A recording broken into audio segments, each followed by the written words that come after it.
censorship's problem that people don't often talk about is that when you censor somebody who people find offensive,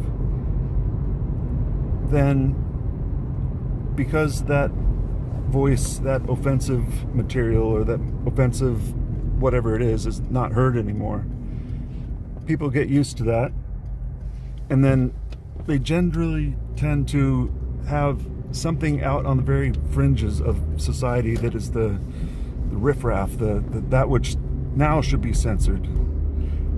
And that'll always be there. There will always be a periphery. There will always be an edge. And if you keep cutting that edge back, you're going to homogenize language to the point where it's going to be so restrictive and so... It's just the opposite of freedom. It's the opposite of freedom, and there's something about it that keeps going. I mean, I heard somebody put it this way: you'll not be able to say anything but "have a nice day." I think that was James Corbett that said that, and it's like, he's dead on. And that's something that people don't talk about too much, so I wanted to bring it up.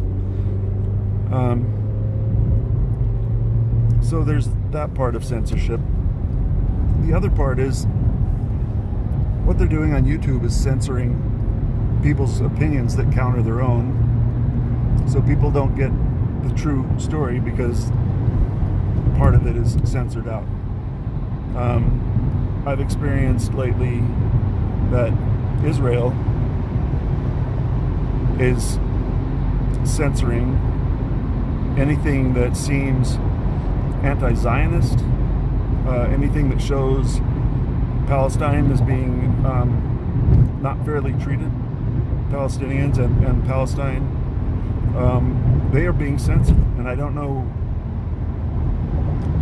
who's censoring them. I don't know how or who, but it's happening for sure. I recommend, if you are curious about this, look up something between the Palestinians and the Israelis, conflict-wise. You will find, at the most, you will find an equal, like, oh, well, they're both responsible and it's kind of an equal thing. But that's so far from accurate. It's not an equal fight. It's, it's a nuclear weapons versus a switchblade kind of fight. And they've just been abused, and their land's being taken and pushed back. Well, that stuff, they don't talk about that. That stuff is censored out.